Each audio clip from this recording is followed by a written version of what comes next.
once carried through the streets of a city a famous wooden image to be placed in one of its temples.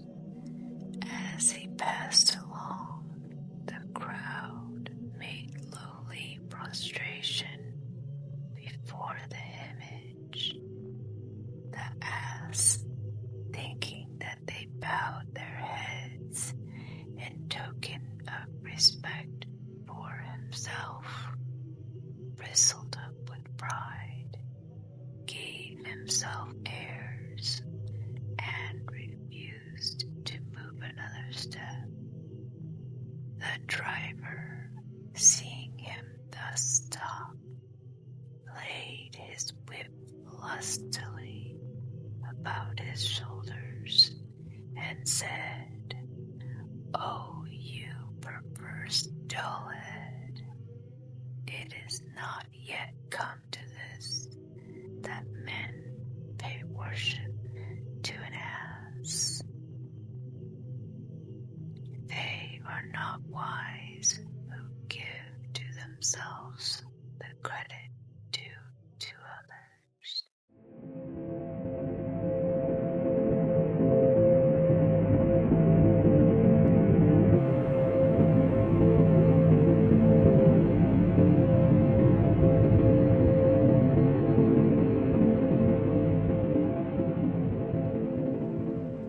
The Ass and the Frogs. An ass carrying a load of wood passed through a pond. As he was crossing through the water, he lost his footing, stumbled, and fell, and not being able to rise on account of his load, groaned heavily. Some frogs frequenting the pool heard his lamentation and said, "What would you do if you had to live here always as we do, when you make such a fuss about a mere fall into the water? Men often bear little grievances with less courage than they do large misfortunes."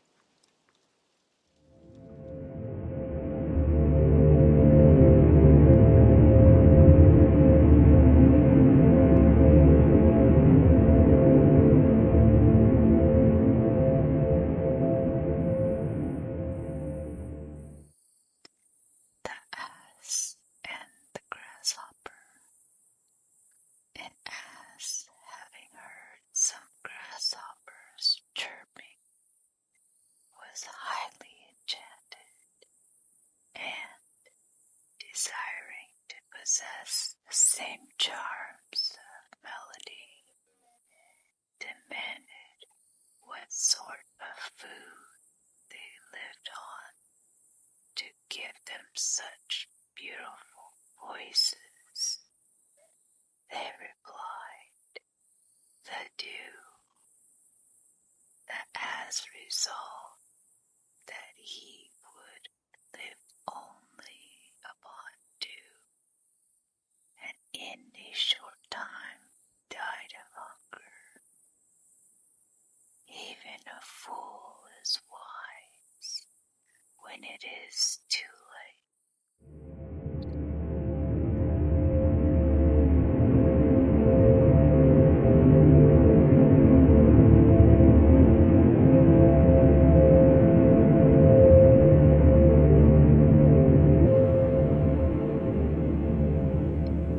The Ass and the Lapdog. A man had an ass and a Maltese lapdog, a very great beauty. The ass was left in a stable and had plenty of oats and hay to eat, just as any any other ass would. The lapdog knew many tricks and was a great favorite with his master, who often fondled him and seldom went out to dine without bringing him home some tidbit to eat. The ass, on the contrary, had much work to do in grinding the cornmill and in carrying wood from the forest or burdens from the farm.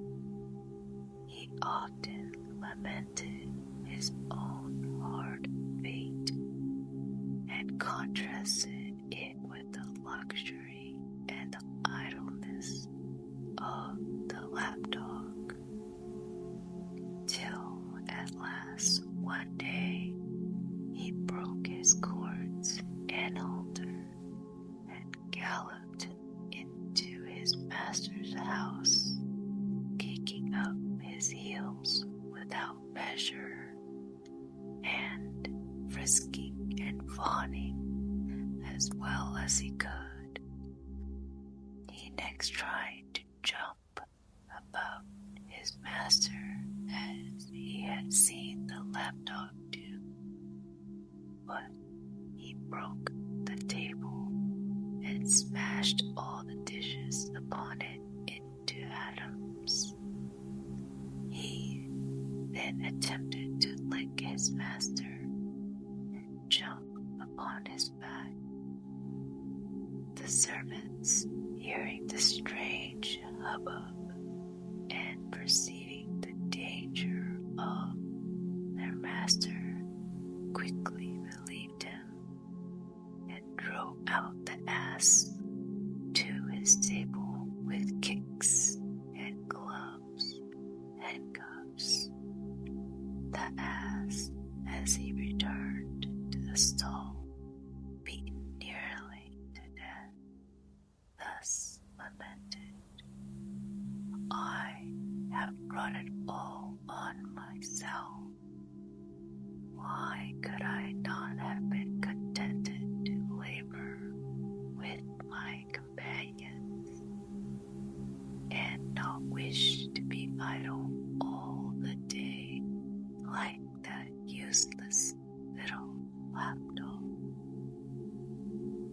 To be satisfied with one's lot is better than to desire something which one is not fitted to receive."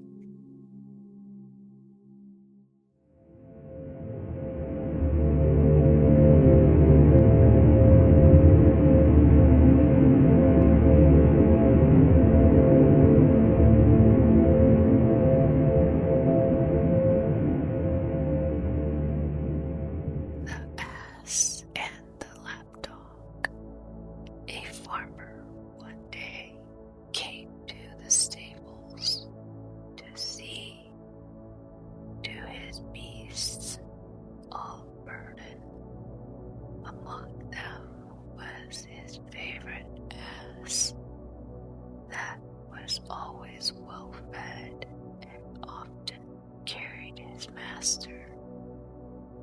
With the farmer came his lapdog, who danced about and licked his hand and frisked about as happy as could be.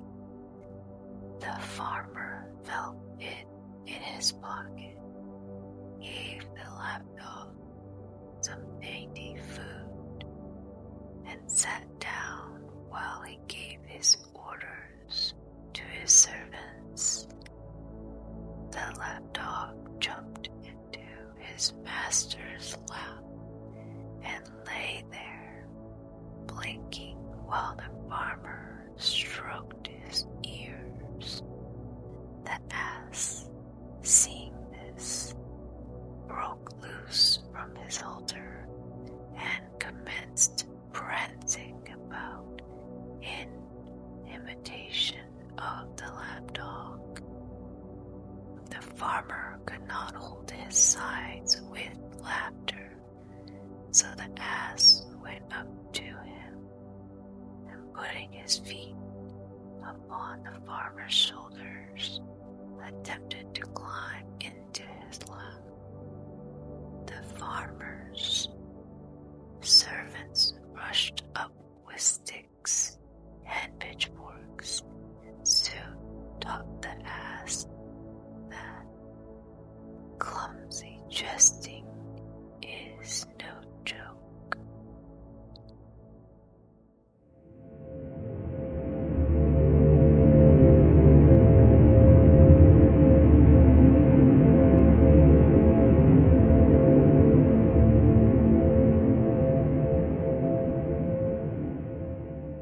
The ass and the mule.